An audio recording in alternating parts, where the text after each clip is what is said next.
You're supposed to make the world better with your work.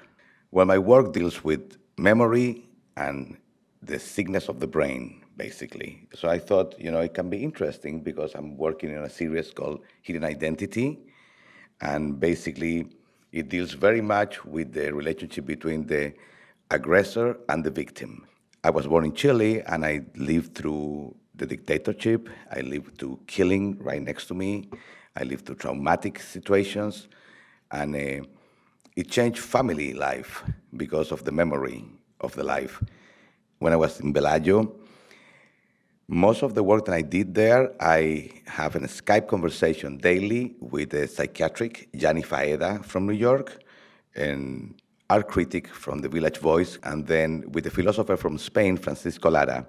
And we were talking about this from, we were discussing this issue of, you know, how sick is the brain, and we don't care about so much about it. We are talking about physicality most of the time, and we're talking about matters most of the time, but not the brain. And that's what the work that I was developed there and ended up in this exhibition on the Museo de la Memoria and the Human Rights in Santiago, Chile. Most of the work that it was there, you don't see any images of human. You just see buildings. I don't. I did not want to deal with the bodies itself because I think the news deals with that so much that it can be. I can be, compare with what the news do as an impact.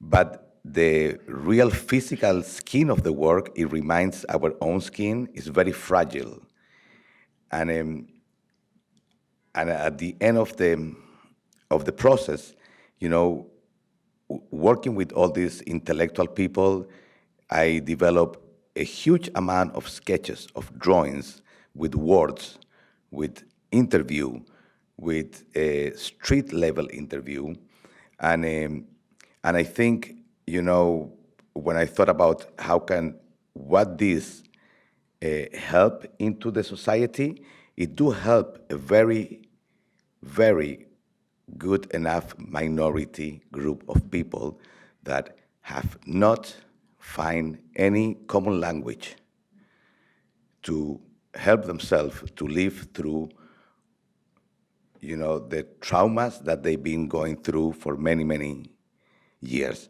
And I was very pleased to have the time to develop this work there. And that's the rest is my images. So